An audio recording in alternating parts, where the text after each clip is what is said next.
All right, we are back talking about Survivor 41, and we just got a very weird episode where, for the first time in Survivor US, we have a non elimination episode. It was also the merge episode, and there were a lot of pretty weird twists in there.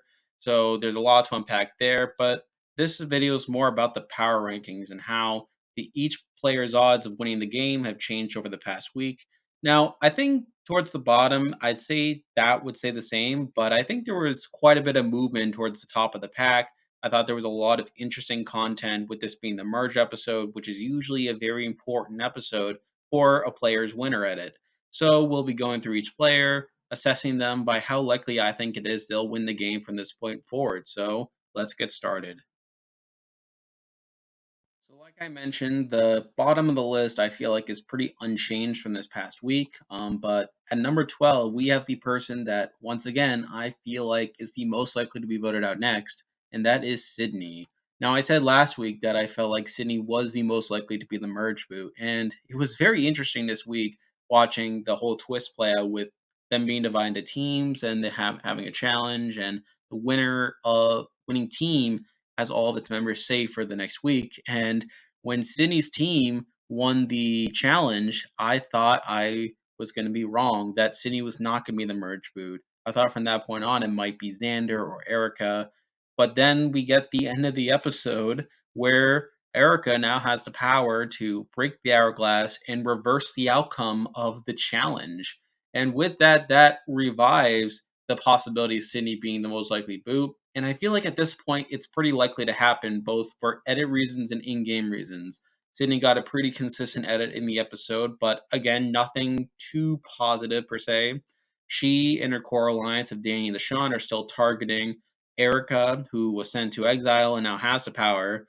And Erika is very incentivized to use the twist, get herself immunity, and target the core alliance that was targeting her, starting with Sydney. And I feel like the numbers are definitely there for her to do so. Like with Danny and Deshawn, maybe not them voting, but we can definitely see the Yase women voting along. We can see Ua voting along. We can see Heather voting along. And I feel like that alone will give us the votes to vote out Heather. Vote out Sydney. So I feel like Sydney is the most likely person to go. I feel like this episode only strengthened my belief that Sydney will be the first to go. And I'll admit that if she ends up surviving this round, she probably won't be at the bottom after that, but I feel so confident at this moment that Sydney will be the next person to go that I have to put her here at number 12. Now we're moving on to number 11. And again, I feel like I'm a broken record at this point, but we have Erica. Now, this was obviously a big merge episode for Erica, but a lot of that was circumstantial as she was sent to exile. She got a pretty bad draw where she not only drew the Grey Rock, but that the core alliance targeting her all ended up on the same team and also won the challenge. So she's sent to exile, and we get a lot of personal content from her, talking about a rough upbringing and being a Canadian of color.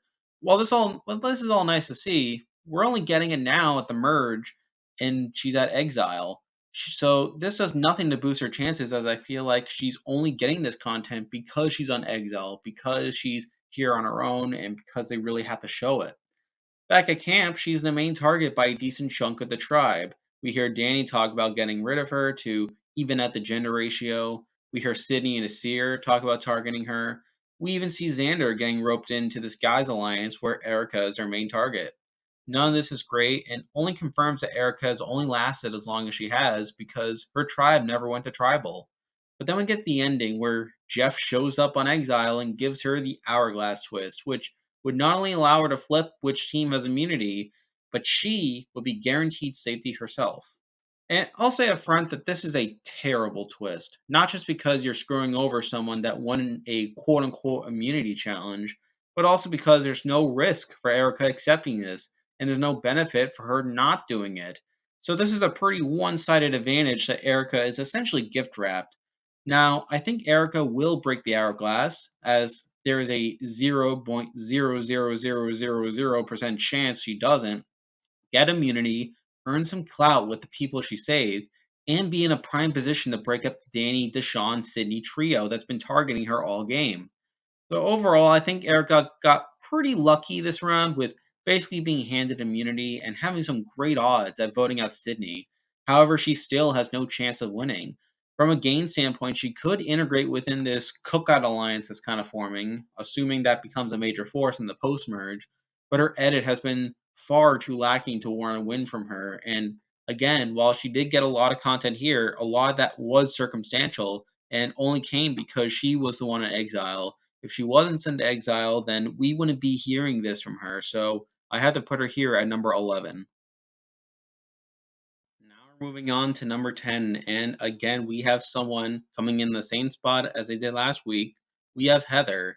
And again, what is there to say about Heather? She's been pretty invisible in the edit. She's only had two confessionals the whole season. And to add insult to injury, she didn't get any confessionals in this episode.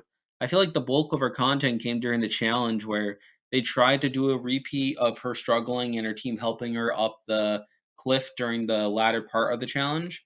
I mean, we also hear Sydney talking about how she can't stand Heather, but is targeting Erika for the time being, which lets me know that Heather was probably on the outs back on Lubu, and what like Erika was probably benefited from Lubu winning as many challenges as they did pre-merge.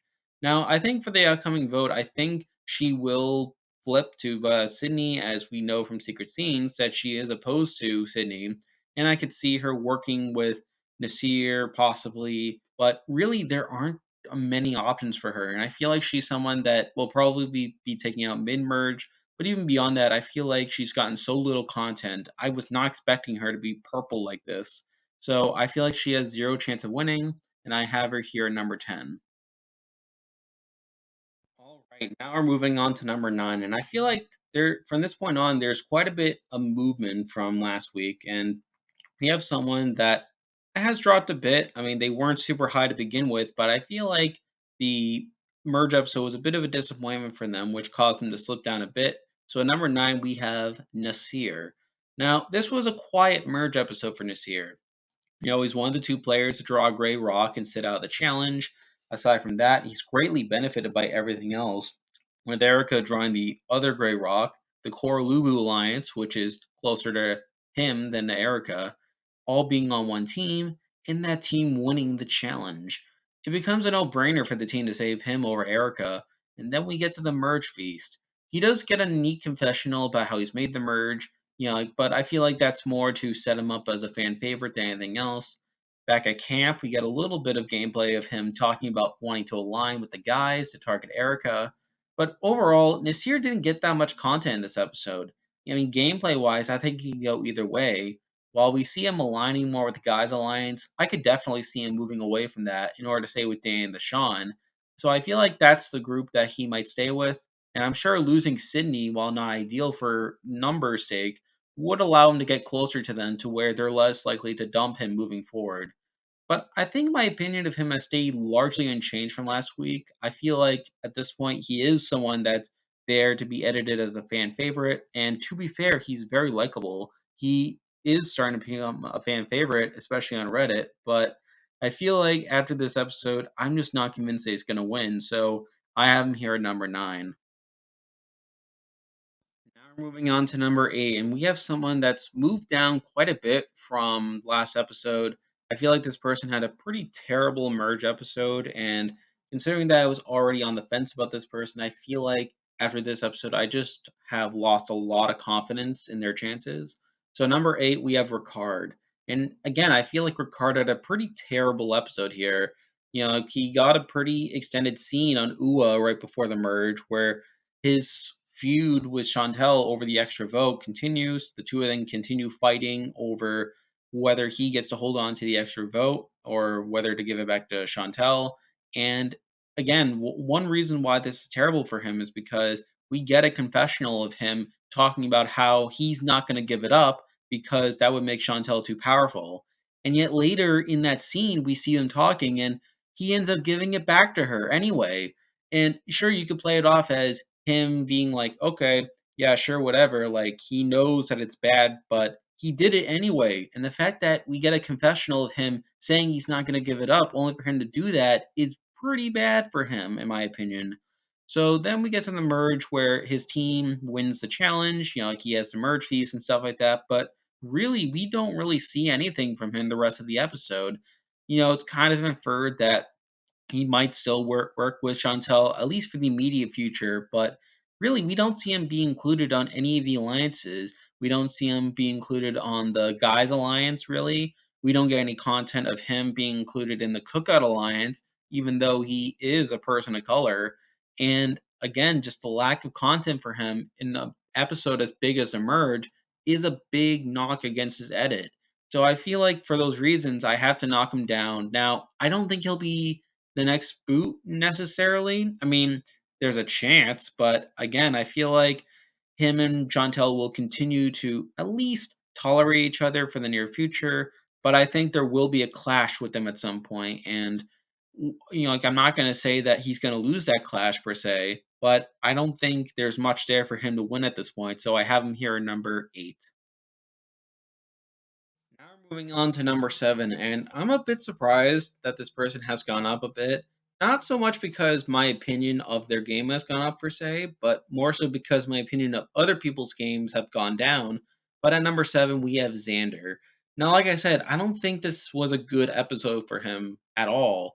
I mean, we start off at Yase, where he still thinks he's with the Yase Alliance. He thinks that they're coming into their 4 strong, but then that's immediately undercut by the Yase woman talking about how they're just again trying to make him feel comfortable. Later on, he's putting on the team that loses the challenge to where he's recruited to be in the guys alliance that's targeting Erika. Although I question that whether that will actually hold together come the vote, especially now that we know that Erika will probably use the hourglass twist to gain herself safety. And we hear him say that he'll save himself either by winning immunity or by playing his idol, but the episode does dedicate a decent amount of time to talking about Lyanna's knowledge is power advantage, which we know by now will be used to probably steal Xander's idol. So I don't think that's a good look for him either. We still haven't really got any personal content from him, as I feel like, yes, he's getting a consistent presence on the show, but I don't think any of it's of substance. Like, he got a decent amount of stuff in confessional talking about how he's gotten bumps and bruises and stuff. Not really great stuff for his edit per se.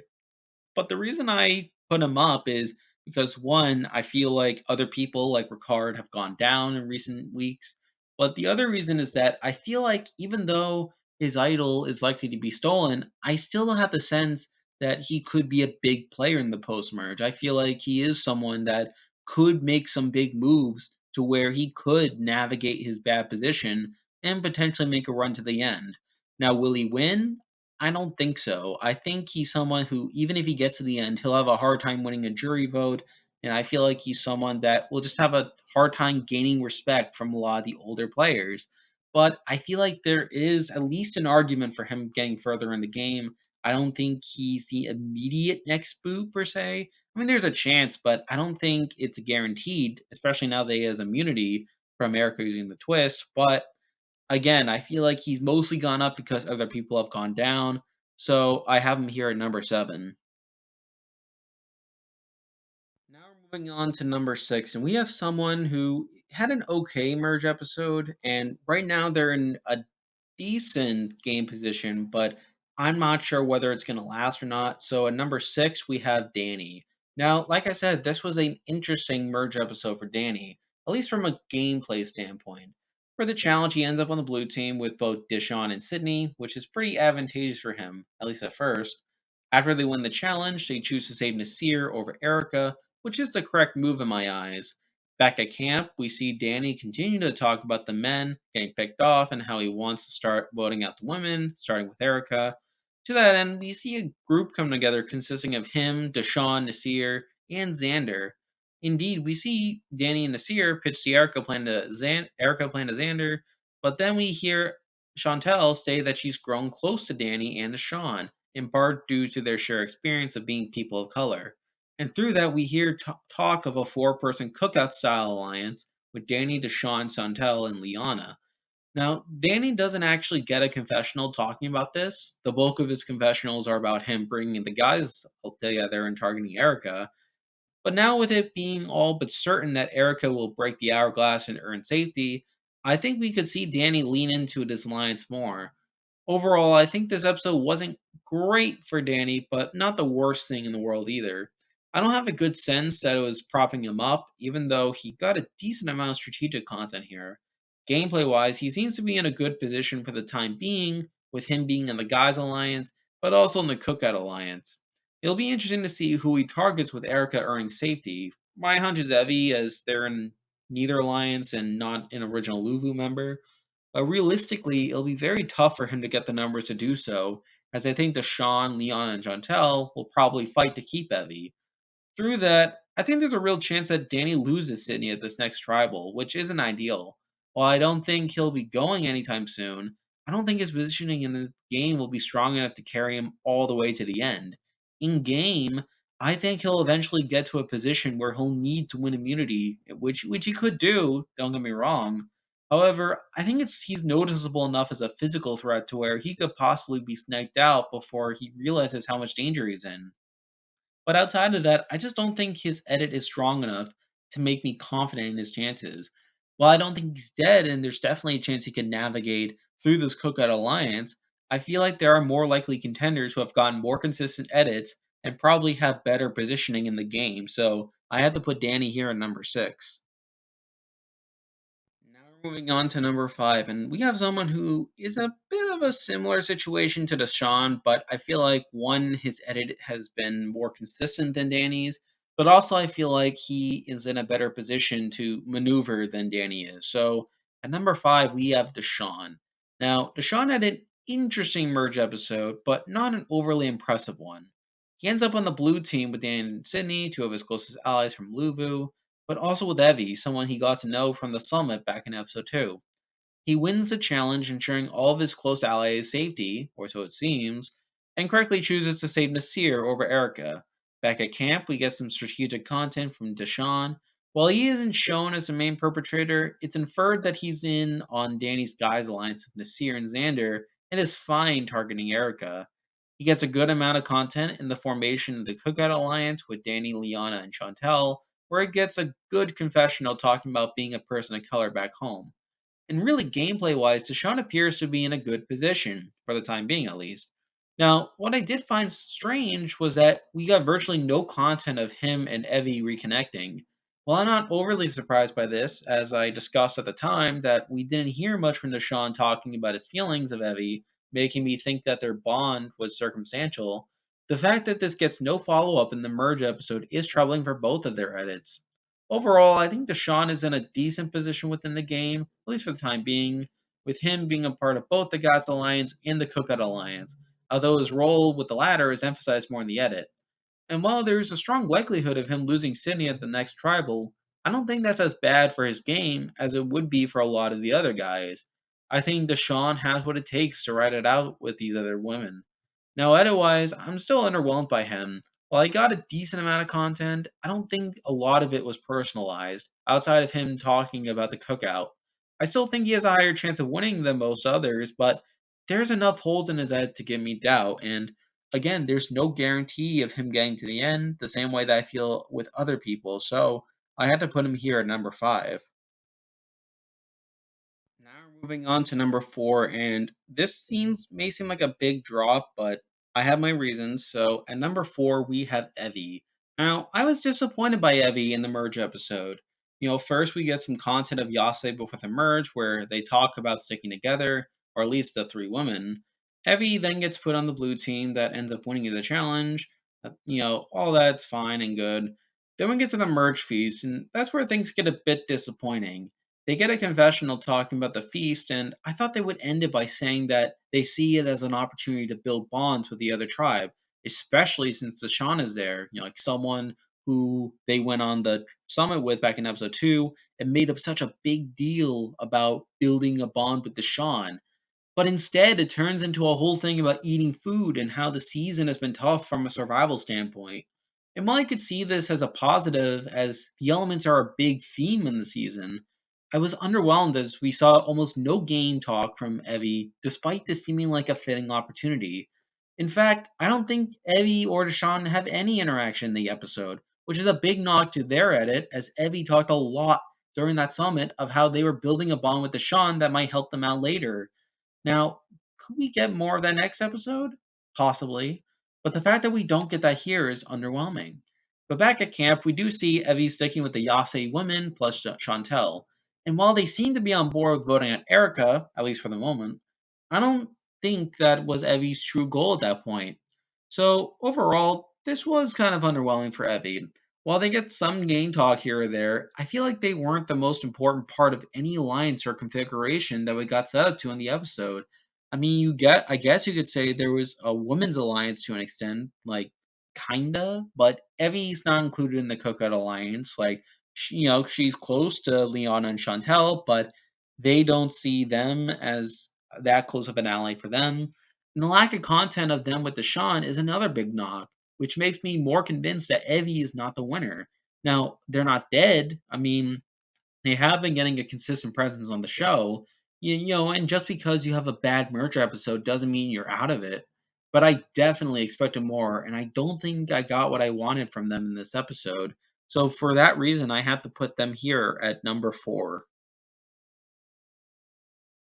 Now we're moving on to number 3, and again, this is another pretty big drop, as I believe this is the first time all season where I've had this person outside the top 2. But at number 3, we have Chantelle. Now, again, I've been pretty high on Chantelle so far, and I've been willing to overlook some of the flaws in her edit, as I feel like there's enough consistency there to where she's the most likely winner, all things considered. But I think this episode really more so than others, highlighted a lot of her flaws, which I think could come back to bite her. I mean, we see right at the beginning that at UA, she's continuing to, peddle this whole "give me back the extra vote" spiel to Ricard, and while she gets it, it's pretty clear that those two are pretty divided, and I wouldn't be surprised if that's setting up a split later down the line. Then we get to the merge where, like, things are all right. She gets to camp, and she talks about how she formed a tight bond with Lyanna from her summit. And that is something that I have to give her credit for. That's something that she got, but Evie didn't when they went on their summit with Deshawn. So I have to give Chantelle some credit for that. And I do see that as part of the reason why I have her above Evie in that regard. So we see her and Liana really talk, but we really see Chantel kind of make a mistake here where she asks Liana about the advantage she got from the summit right in front of Tiffany, and we get some negative content from Liana talking about how she thinks that it was a bit reckless of Chantel to ask that in front of Tiffany when she didn't want to tell Tiffany about it.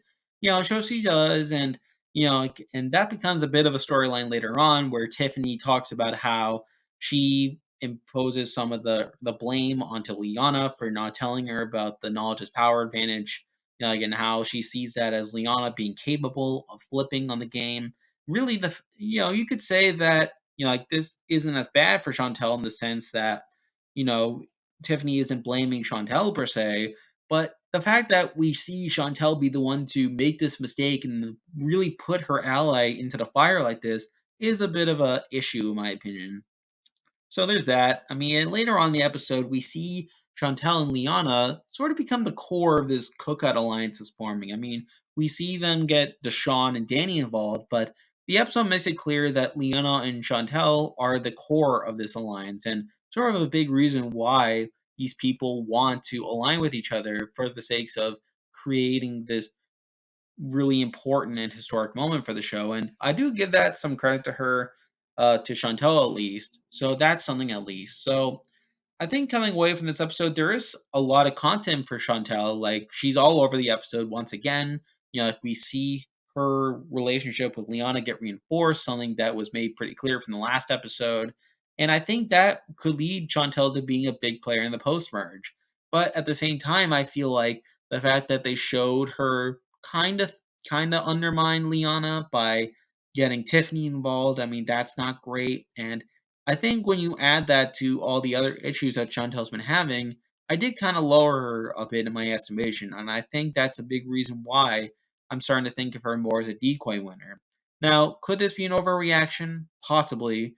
I mean, again, I feel like this is just more the culmination of stuff I've been seeing over the last couple of weeks. I feel like Chantel has been getting the most. I feel like I've only been putting her at number 1 because she's been getting the most consistent and more traditional winner at it. But, there are subtle hints of her negative qualities, like her recklessness at points, that caused me to put her here at number three. Now we're moving on to number two, and this is a person that's kind of moved up and down in my top half, but I feel like after this episode, I feel comfortable putting them back up in the top two. So at number two, we have Lyanna. Now, this was an interesting merge episode for Lyanna. First, we get content with the Yase woman wanting to sit together, but leaving Xander thinking he's in on it. After that, she gets put on the yellow team, which ends up losing the challenge. Not ideal. Back at camp, her bond with Chantelle becomes a prominent feature of this episode. It seems like what they formed at the summit is consequential, unlike Deshawn and Evie, and that's kind of telling for me, like it's a good thing. But right away, Leon is put in a tough spot when Chantelle, for whatever reason, asks her about getting the advantage right in front of Tiffany. Leona does her best to play it off and tell Tiffany about it, and she even gets a confessional afterwards talking about how it is a tough situation and how Tiffany is a dangerous player. But Tiffany gets a confessional too, talking about how she's uneasy about Liana not telling her about the advantage and that it demonstrates Liana's ability to flip. Not great. Liana tells Chantelle about the knowledge is power advantage, and the two agree that they should steal Xander's idol, which again solidifies their alliance. And then towards the end, we see this cookout alliance coming together, and it seems like Leon and Chantelle are the two to start it. We see it come together by bringing in Deshawn and Danny. Now, whether it actually becomes a force in the game will be very telling for Liana's chances, but if it does, then this episode establishes that Chantelle and Liana are kind of the core of this group. Overall, this was a mostly good merge episode for Lyanna, which is helpful for her chances. Her relationship with Chantelle is a major storyline. She's in the prime position to steal Xander's idol, and assuming Erika breaks the hourglass, she'll be immune as well. At this point, I think Lyanna has a serious winner argument, the biggest of which comes from her relationship with Chantelle. As Chantelle remains a prominent figure on the season and has a lot of potential to be a decoy winner, I think Lyanna's connection to Chantelle sets her up to emerge from the shadows once Chantelle gets blindsided and inherits her win equity. Either that, or Chantelle is being set up as the final obstacle for Lyanna to overcome before she can be crowned the winner. Essentially, I'm saying that Chantelle is meant to be the distraction to throw us off from a Lyanna win, while also providing the setup for that to occur when Chantelle falls. I also think that Lyanna using her knowledge as power advantage to steal Xander's idol could further this arc of her learning to take risks, which was set up earlier in the season where she could have gotten rid of Xander but didn't because she didn't take the shot. So again, this with this season being all about risk and reward, I think that would be a boon for her winner case as well. Now, with all that said, however, I think the biggest argument for her not winning is Tiffany. Tiffany said in confessional that she doesn't trust Liana because her not telling her about the advantage demonstrates that Liana is capable of flipping on the Yasi woman. And while Liana also complains about Tiffany's annoying behavior, suggesting that she might be wrong about this, I think Tiffany could be proven right if the cookout becomes a serious force. If the cookout does become a big force, and Liana is more likely to turn against the Yasi woman and instead work with Chantelle, Danny, and Deshawn in order to promote the cookout's mission.